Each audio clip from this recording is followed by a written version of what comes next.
Dave. The World Cup finally starts. Finally starts, and it's starting with a plump, big game. Senegal taking on the Netherlands. L'Orange against the Teranga Lions.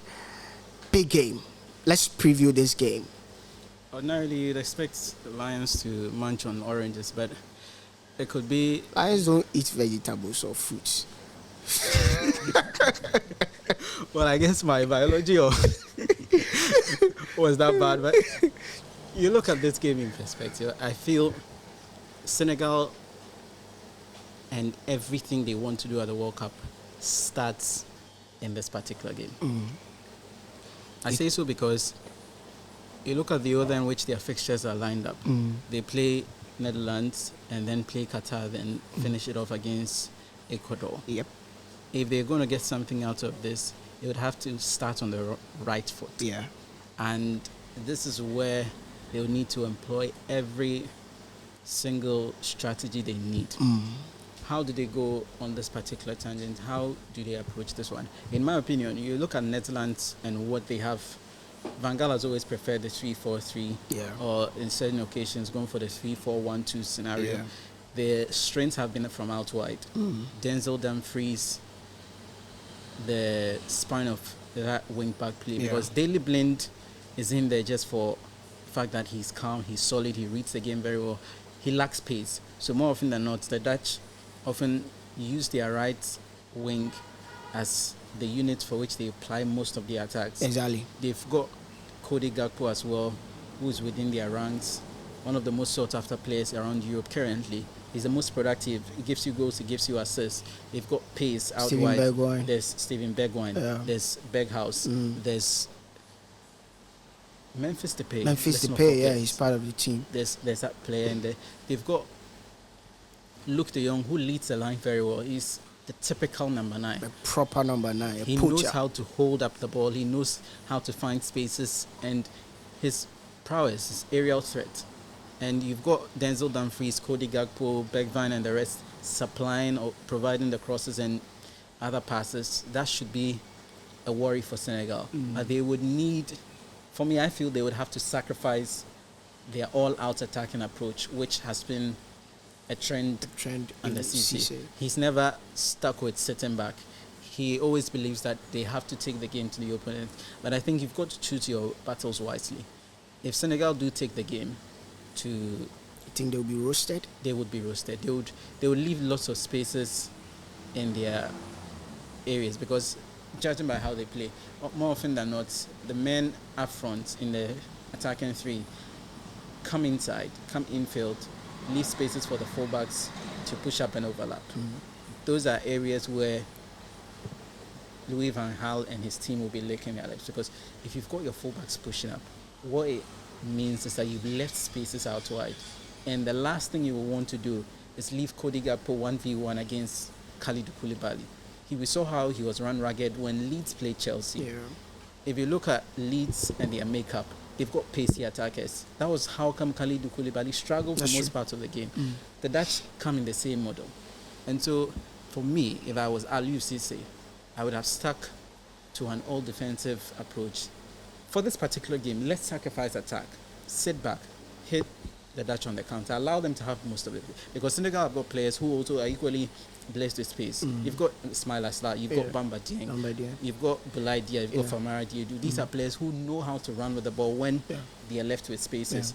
So sit back, allow Netherlands try to break them down. When we rescue possession, because you've got Idrissa Gana Gueye, you've got Sheku Koyate, you've got Nampalys Mendy. These are all players who know how to recollect or recover possession when the opponent is on the attack. So let's sacrifice the attack. If they fail to and decide to take the game, I think it will be disaster. I agree with you on certain points, and I feel that this particular Senegalese team is not like the Senegalese team of 2002. That team was unknown to practically the world. It was the reason why they were able to cause a lot of surprises and cause a lot of stir in that World Cup. But this particular Senegalese team is known across Europe. Every player and the 26-man squad, there's no locally based player.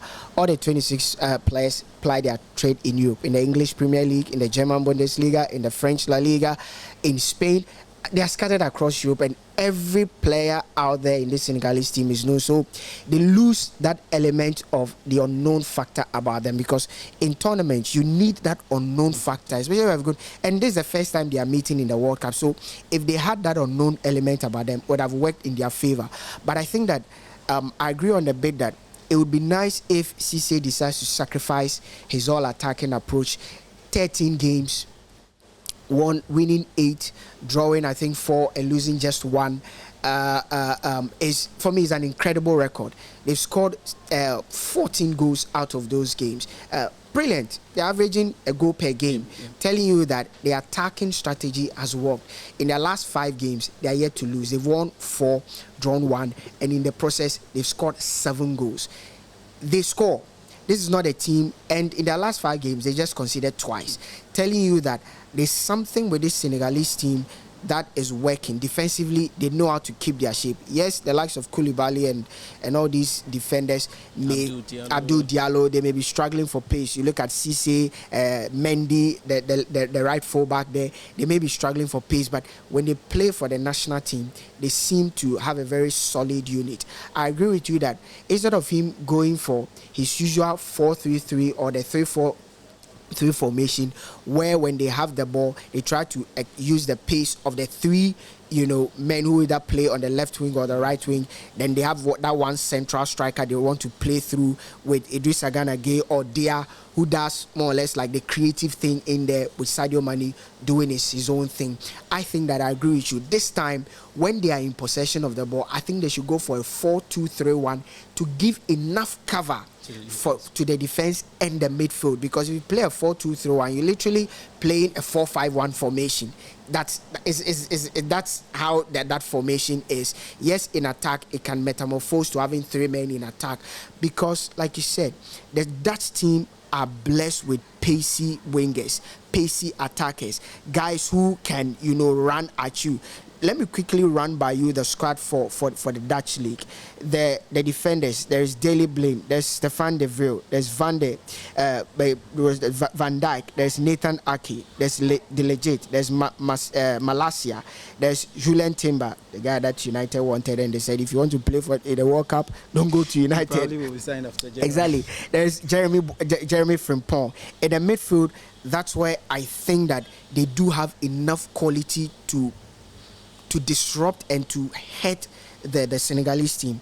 There's Denzel Dumfries, there's Frankie de Jong of Barcelona, there's Kenneth Taylor, there's Steven Berghaus. These are brilliant midfielders. There's Martin de Roon, who though he's injured will be fit enough for the World Cup. In attack, there's Luke de Jong, you made mention of him. There's Memphis Depay, he will start. Another pacey attacker who loves to play on the wings. Again, feeding into what you've already said, that they need to be careful not to leave spaces in behind when they are attacking. There's Steven Bergwijn, there's Cody Gakpo, there's Noah Lang, there's Xavi Simons. Listen, this is a stacked team. Maybe they are not household names in terms of their popularity, but they have been a solid unit in the last football calendar year. It will be a great game. For me, this game will be won in the middle of the park.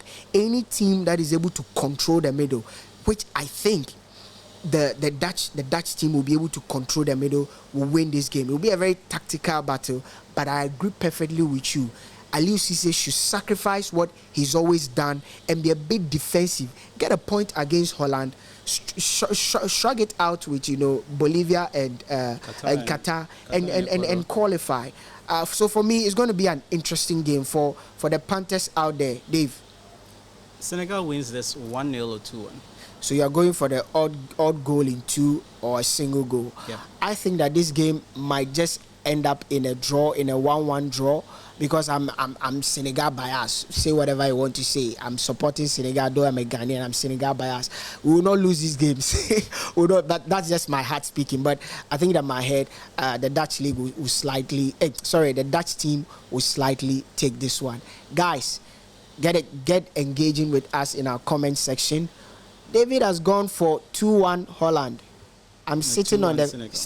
2-1 Senegal. Oh, 1-0 I'm sitting Senegal. on the fence, a bit tilting towards the Dutch team. This is our preview for the World Cup 2022, right? Yep. In Qatar.